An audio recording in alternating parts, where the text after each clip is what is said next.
अस्सलाम वालेकुम dear students. आज का हमारा टॉपिक क्लास मैट्रिक के बुक में से है और एक्सरसाइज 20.1 का क्वेश्चन नंबर 5 है और क्वेश्चन नंबर 5 का पार्ट 2 है। सवाल में ये क्या कहता है कि शो दैट, साबित कर दिखाए जो रूट्स है यानी आंसर्स जो है इस क्वाड्रेटिक इक्वेशन के वो क्या है, रैशनल है। तो डियर स्टूडेंट्स, जैसे मैं आपको बता चुका हूँ प्रीवियस वीडियोज़ में कि रूट्स रैशनल कब होते हैं, जब डेल यानी कि डिस्क्रिमिनेंट हमारे पास क्या हो, परफेक्ट स्क्वायर हो। तो अब इस सवाल को हमने परफेक्ट स्क्वायर बनाना है, उसके लिए हम मेथोडोलॉजी फॉलो करते हैं। सबसे पहले हम क्या करेंगे, कंपेयर विथ क्वाड्रेटिक इक्वेशन करेंगे। Compare with quadratic equation, Q E से मुराद क्वाड्रेटिक इक्वेशन। सो हमारे पास क्वाड्रेटिक इक्वेशन क्या है, A X square plus B X plus C is equal to 0। So A मेरे पास किसके बराबर है, A plus C minus B then semicolon. X हमारे पास यहाँ पर किसके बराबर है, 2c के, जबकि हमारे पास c कांस्टेंट किसके बराबर है, b प्लस सी माइनस ए के। डिस्क्रिमिनेंट फॉर्मूले का इस्तेमाल करेंगे। डिस्क्रिमिनेंट फॉर्मूला हमारे पास क्या है कि del is equal to B square minus 4ac। तो ए बी और सी हमारे पास क्या हो चुके हैं, स्पेसिफाई हो चुके हैं। तो हम लोगों ने क्या करना है, b की जगह b की वैल्यू, a की जगह a की वैल्यू और c की जगह c की वैल्यू पुट करेंगे। b की वैल्यू हमारे पास क्या है, यहाँ पे मैंने x लिखा है जो कि मैं मैं b लिख देता हूँ क्योंकि हमें b की वैल्यू चाहिए थी। सो b हमारे पास क्या है, 2c।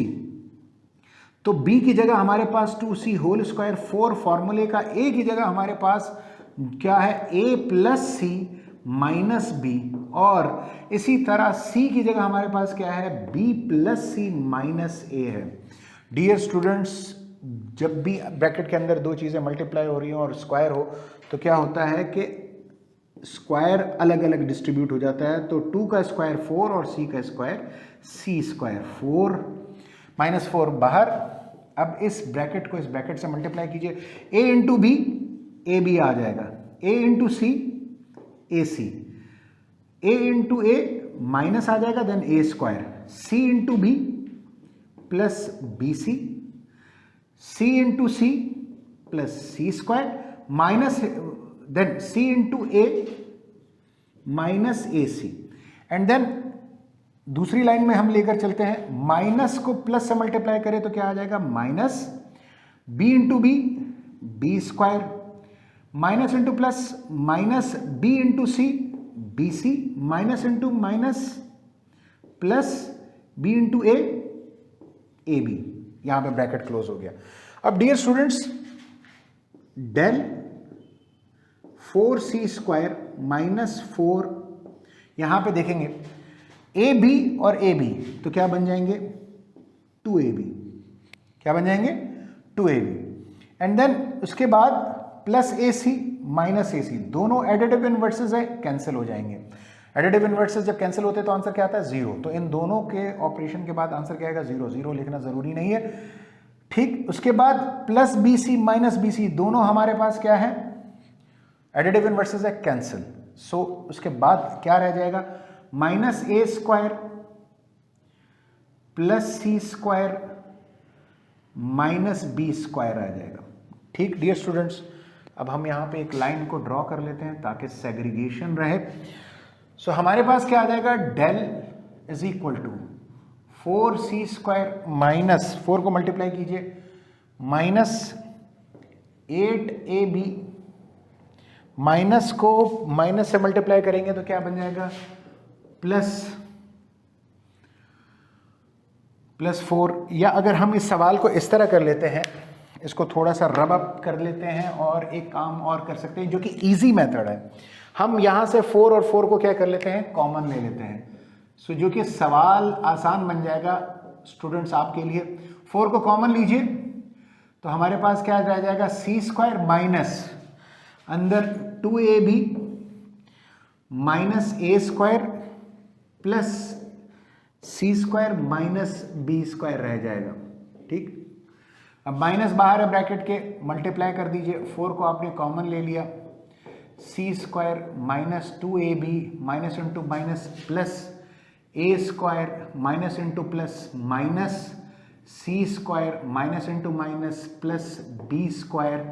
सो dear students, plus C square minus C square दोनों एडिटिव इनवर्सेस हैं, कैंसिल आउट हो गए।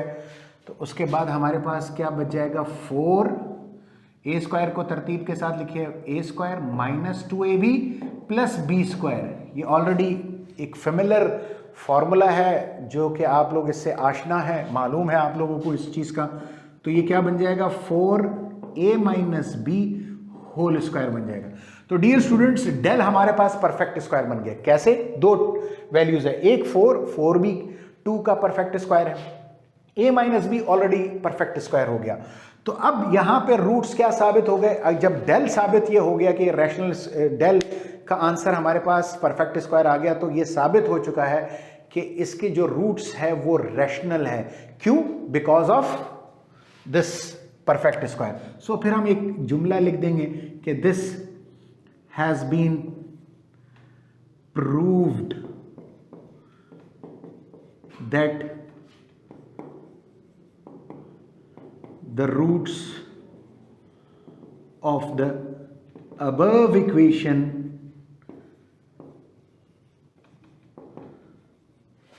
is rational due to perfect square। ये एग्जाम में आपके काम आएंगे जब आप सवाल को लास्ट अख्ताम पर लिखें और फिर इस तरह का जुमला लिखेंगे, तो यकीनन आपके नंबर अवेल होंगे जो आप चाहते हो। डियर स्टूडेंट्स, उम्मीद करता हूं कि आपको ये वीडियो पसंद भी आई होगी और साथ में आपको लेक्चर भी पसंद आया होगा और कॉन्सेप्ट भी क्लियर हो गया होगा।